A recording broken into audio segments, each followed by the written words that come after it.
only show that is 3 dimensions away from Novocaine being called extreme pain. I'm your host, 3D Jake, and today we're looking at Novocaine, released in 2025.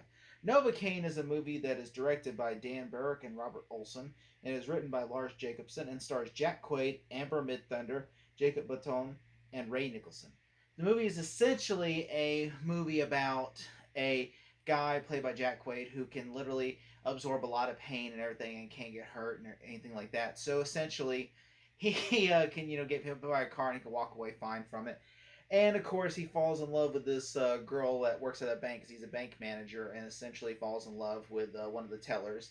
And then, of course, whenever after a romantic night with her, the next day his bank is robbed by a bunch of Santa Clauses, and of course they take her hostage and kill the other manager. And of course goes in pursuit of her, and chaos ensures. I really enjoyed this movie. I went to so listen to this. So here's the backstory. I was not going to see this movie at all. I was going to essentially not go to see it because I was like, that's something I'll wait for, because but then I was like, my old man come home, because my dad's a truck driver, and so he comes home and he's like, and so I'm like, he's like, let's go watch a movie together. We've been doing that since I was a kid, and I was like, you know what, let's go do that. I was like, and so we like, there's nothing really out. Okay, it was like besides Mickey 17. And he's like, I'm not gonna go watch that. And so I was like, all right, let's. Novocaine looks fine. So we go to sit and watch it, and we had a really fun time with it. And it's a crazy plot. It's like a guy who can't get hurt. It's almost like Deadpool in a way, only he's more subtle and is not as vulgar as Deadpool. Like he's just a generally nice guy. And at first, when the first 10 minutes of the movie started, or 20 minutes, like when the first, I would say 30 minutes of the movie, I was kind of scared this is gonna be a bad movie because it starts out like one of those meet cute stories and everything. I'm like, oh god, is it gonna be boring? Because the first 30 minutes, I was ready to be like, this movie is a terrible movie because it's just boring. It's not terrible, but it's just boring. And I hate that more than anything when the trailer is great and the movie's boring, and I was so scared. But then the plot kicks in once the bank robbery starts. That's when I'm like, okay, I'm all right. I'm interested. And then once the whole movie like kicks in, then chaos ensures. And then I'm like, yes. Because I get scared when I watch movies nowadays. Because sometimes, especially in comedies, it's scary because some comedies can't take risk anymore. So it's like, okay, we can't be funny. So it's like, it's scary because especially this is more of an action comedy, and I'm like, oh, I wonder how the comedy's gonna be. And it's really fun comedy because it's not like a Hangover funny, but it's like something like, it's like I would say it's Kingsman comedy in a way. You know, or the best way to describe it, I would say this is like the movie Game Night. The movie Game Night, I would say that's the best example for this. And some people can even say it's a superhero film, even though it's not.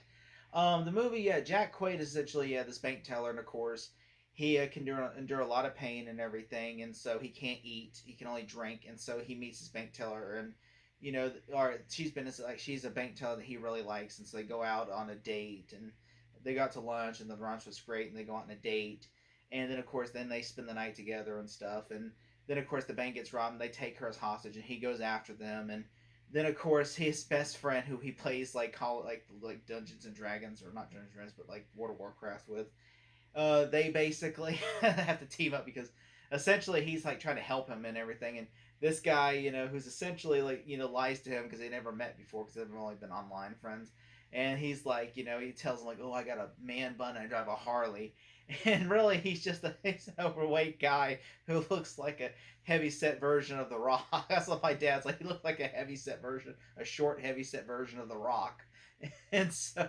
And then and instead of driving a Harley, he drives like a little like a little scooter Vespa type thing, and so I'm just it's kind of funny. I mean, this is obviously the actor that plays his buddy is the actor that played Ned in the Spider-Man Homecoming movies, and and he's good in the movie too. Like especially he shows up just and everything, and it's like there's a fight scene between this guy and and they're trying to fight this guy.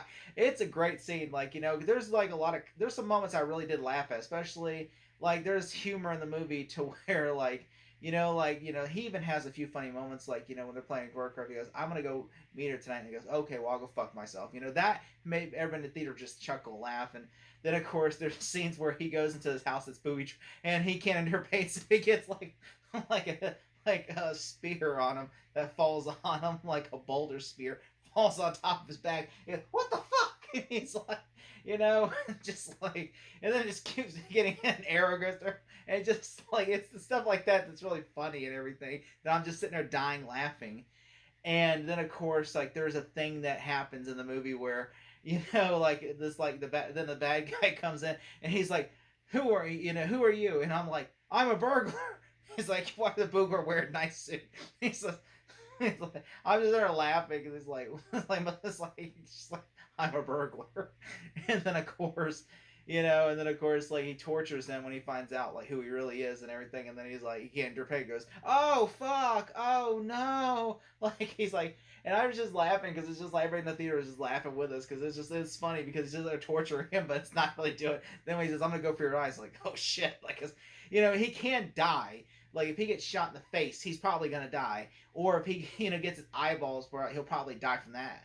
But certain things, like for instance, he cannot eat because he might chew his tongue off and everything. And like he tries cherry pie for the first time, and he thought, "Oh, this is amazing." And there are things I thought I like the ideas. There are things like the first 30 minutes I really hated because it was just a slow start, and then once he gets to like the bank robbery, and the bank robber is played by Jack Nicholson's son, Ray Nicholson, who is essentially like there's a plot twist that happens in the movie, and I don't want to give the plot twist away since the movie has not officially come out yet.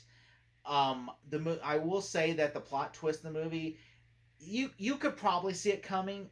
Most people probably could see this coming in the movie because it's like, well, how did A and B should be C? So obviously, and I honestly, because like and there is a thing in the movie where like the bad guys are working with a certain per character in the movie, and it just makes sense. And I'm thinking that this is like, okay, well, obviously, like I was when I started watching the movie, I'm like, okay, is this gonna be like Paul Blart Mall Cop situation, where it's like like it's an inside job type thing, and I'm kind of glad they kind of touch on that, but not in a little bit. Like I was worried it was gonna be that because especially in the third act, because Jack Nicholson just plays like a crazy ass character in the movie. Ray Nicholson plays a crazy ass character, and I really enjoyed his performance. And I'm like, he's so good. I've not seen Smile 2 yet, but I heard he's really great in that. And he's really great in this movie. I think he honestly has a huge future ahead of him in Hollywood. I thought also I really like him, especially in the third act. He's really great.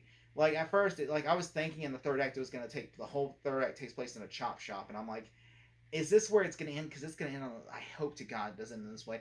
I'm like, there has to be something else that's going to happen. There's no way a movie's going to end like this, and it doesn't, and it just keeps going, and then they go to another location, and I'm just like, this is what I want. Yes, I'm like, even though I was thinking there's going to be another like twist, I'm like, it really wasn't a twist, but there's something else that happened. I'm glad that at least that happened, because if they wouldn't have went to another location, have a other big action sequence, I would have been really bummed, and I probably would have gave it a much lesser grade because I think really that really should be really where it is, and I really am disappointed though that the first 30 minutes could not live up to the rest of the movie. That right there, because the first 30 minutes, I was ready to like say, oh, this movie we made a terrible choice. I should have saw Mickey 17, but it didn't, and I'm really glad that it stayed like the movie. The rest of the movie is really enjoyable, especially like there's like especially there's like a like where it's like he gets all messed up in the movie. Like there's a scene, his face gets messed up, his hand looks like a Freddy Krueger's hand.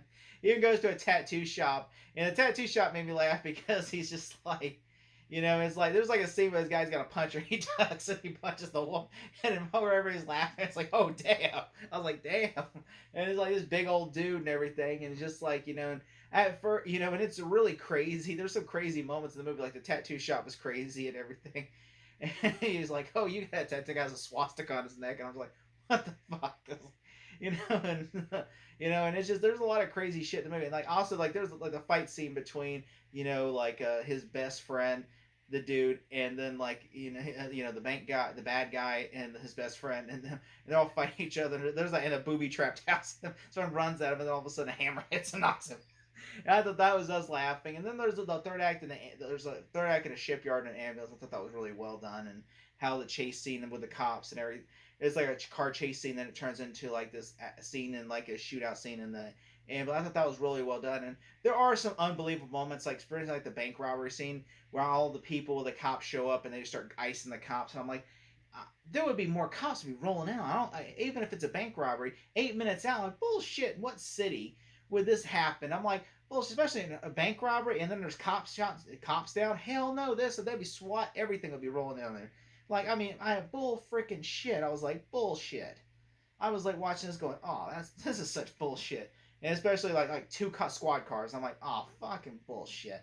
But then I was like watching, but then as you know, but if you get past that, and especially there's a chase scene, which I'm like, why wouldn't he get on the radio even if he stole like the police car? Why wouldn't he? Because he steals a police car and chases after them. Why wouldn't he get on the radio and just say, hey, like this is the license plate? Or better yet, why not literally get in your car, chase after them so they won't suspect a police car is chasing after them? Just shit like that. I'm just thinking there's some things like that. I'm like, you're not too bright if you're thinking about that, you know. But other than that, I really enjoyed this movie. I think it has a lot of humor. There are some the pacing, like the first 30 minutes, and of course there's some logic in the movie where like that does not add up. That would never happen. Or this, if you turn your brain off on that, it works. But like the first 30 minutes really hurt the movie, or else I would have gave this an A+ movie. But if I had to give it a grade, I would give it a solid B+. Thank you so much. Sharpton for president, y'all. I'm outie. Jesse Jackson for VP.